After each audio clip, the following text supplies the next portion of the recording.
this worldwide, because I don't think that this should be contained. If this is genuine, I think humanity has the right to know if there's been a long-term toxic program spraying toxins into the environment.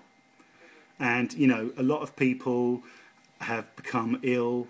A friend of mine's father has got Alzheimer's, which is linked to aluminium, but, you know, the source of aluminium is everywhere. But when you get it, when you're breathing it in, I've got documents, proper scientific papers that establish that the nanoparticles from jet fuels will actually damage your immune system, break the blood barrier, and travel around to different organs in the body. And they are well aware of the impacts to human health. And if this program's been going on and they're well aware, then I don't know what conventions and what laws have been broken, but there are a lot of people that have been ill. Do you know that autism has increased so much? Like in the 1970s, I think it was 1 in 50,000 would get autism. Now it's 1 in 500. And, you know, and cancer in 1970s, 1 in 10 people would get it. Now it's 1 in 2. I'm aware of the increasing. And do you know that part of it supposedly is about depopulation? Because it's a fact that men's sperm count have dropped 33% in just 16 years. Right. And a lot of people are moving towards artificial insemination, IVF treatments to make a baby. Yeah. And this is part of a plan. I hear everything you're saying, I really do. And obviously this is quite a unique, report, shall we say. Yeah, of course, of course. Obviously I'm sitting here, I would obviously have to speak to somebody quite on high. I know. I'm certain they'll be alerted, to be honest with you, because if the whistleblower is genuine and the information is quite extensive, which has got myself and a few other people that have had a look at it, you know, kind of like, oh, this is it. We've found it. We've got something here. They say that we are monitored. So who by? You know, at some level up in the government, they will know.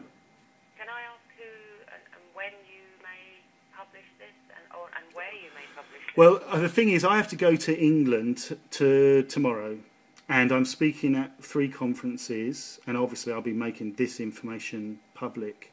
But I'm concerned for my own safety. You know, scientists that have spoken out about chemtrails in the past have been murdered. And although I always knew that if I carried on raising awareness, that one day it might get serious if I actually found out some truth. Because this is a massive program, and the people behind this obviously haven't made it public, and it's going on secret, and they don't want anyone to know. Yeah. But it's getting close to the point where they can't contain this information anymore.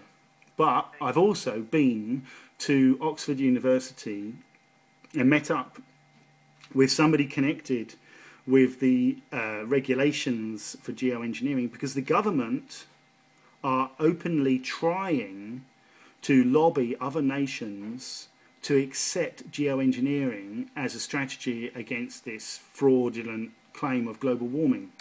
So they are pushing it. So the UK government, although I think it's based from America and the UN and NATO, the UK government are certainly a very strong part of pushing the geoengineering program. And if you don't understand what it is, they are basically going to openly spray us. At the moment, they're covertly doing it.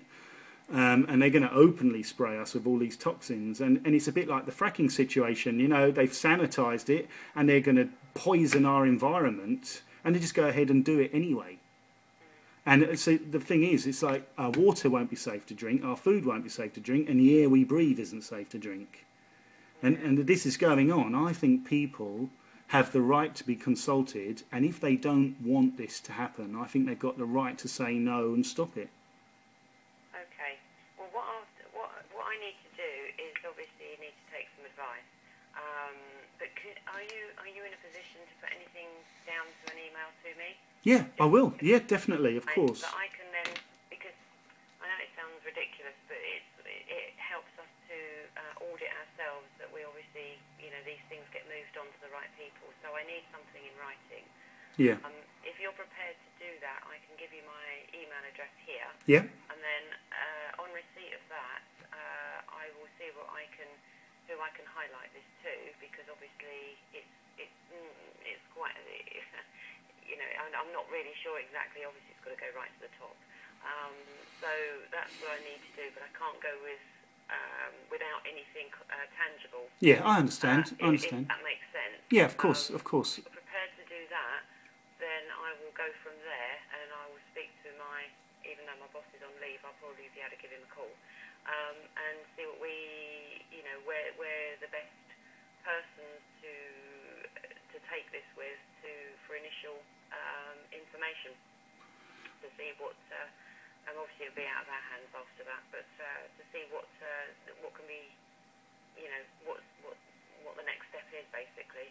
Because at this moment in time, I think I've got a lot of information from yourself, obviously, but I need to be able to relay some facts. Yes. To the right persons. Otherwise, it's not going to go anywhere. So for me, I need that. If you can do that, I will do that. Grateful. As whenever you're able to. I will email you immediately after this call because I am basically very, very concerned that this situation might get brushed over. Yeah, no, I understand that, and I think for me to make sure that I've got the right information to the right persons, that's why I can relay what you've told me as best I can, but without proper facts from, I don't want to get them confused with something that I've not written down correctly or something that isn't 100% accurate. So I need, if you tell me what you can, as basic as you can bullet point it if you wish to make it easier, and then I can go with that information to persons on high to let them know.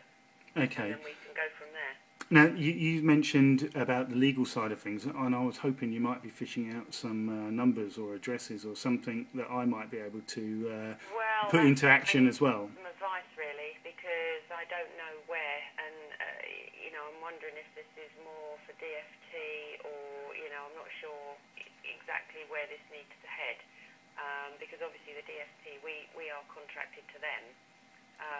What is the DFT? The Department for Transport. Oh, right. Maybe I should contact Norman Baker then.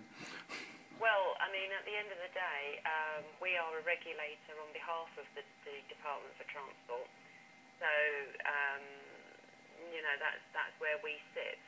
But we purely regulate the aviation industry in the UK.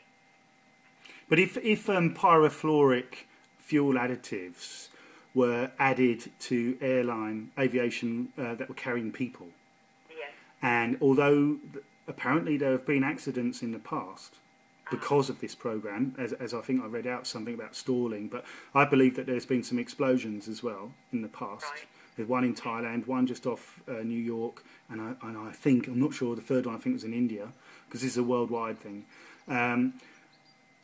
Isn't there a massive safety issue about... Oh, yeah, of course, absolutely, and also if it's illegal, and also, but if it's knowing, if they obviously you mentioned one of the low-cost ones that is in on it, then yes, that is obviously a significant thing for us, but it obviously goes beyond that as well, so that's why I need to, speak to relevant persons to see what their thought process is as to how to handle such a, an in-depth issue, which, may come from on high directly with yourself rather than me, as it were. I'm just the go-between at the moment, so I think that's what I need to have is the information Okay. and then go to them with, because it's quite a significant issue that is not something that we receive every day, as you can imagine.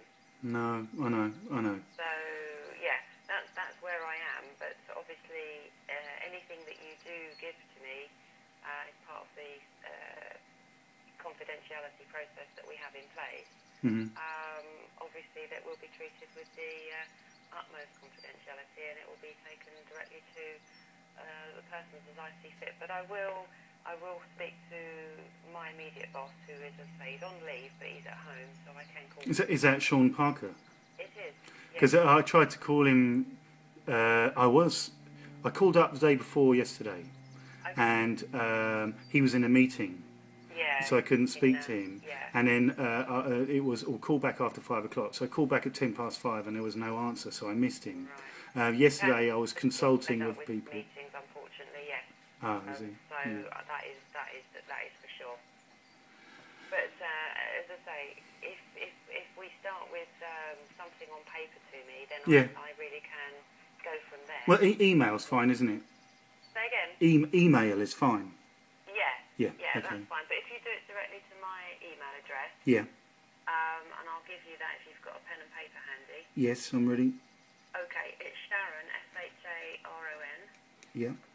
Dot Yep. Read, READ. READ. Yep. Yep. At CAA. Is that capital letters or just a small one? I don't think it makes any difference, but Okay. I think I would do lowercase. Okay.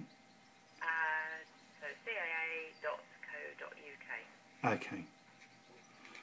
Is that all right? Yes, of course. Yeah, I'll do that, Shan. I mean, some of the information they have said will lead directly back to them, so they've asked me not to share it. But saying that, and I won't share that immediately.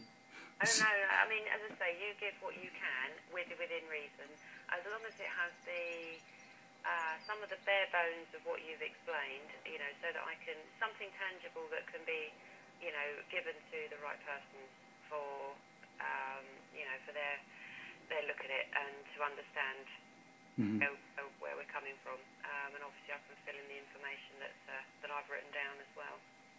And we can go from there. Okay. So that's as best I can do at the moment. Appreciate, obviously, this is a very major issue. So, if you can bear with me on that, then obviously I will go and speak to relevant parties once I have something from yourself. Okay, all right. And is there an international civil aviation authority? Because also this person is part of a European airline, and I live in France. Okay. Which is why I'm concerned to make sure I can publicise all this information before I have to go through the border, because I don't want to be nabbed as a containment issue. Well, obviously there is the European agency, which is the equivalent to us, but in Europe. I don't know who you would speak to, but I would go to, you would need to speak to significant management, I would suggest. Mm-hmm. They do have a website, EASA, EASA, was that? Yeah. EASA? EASA, yeah. They do have, the breakdown of who does what. So it may be worth having a look at their website before, you can contact them. Yeah. And that obviously they're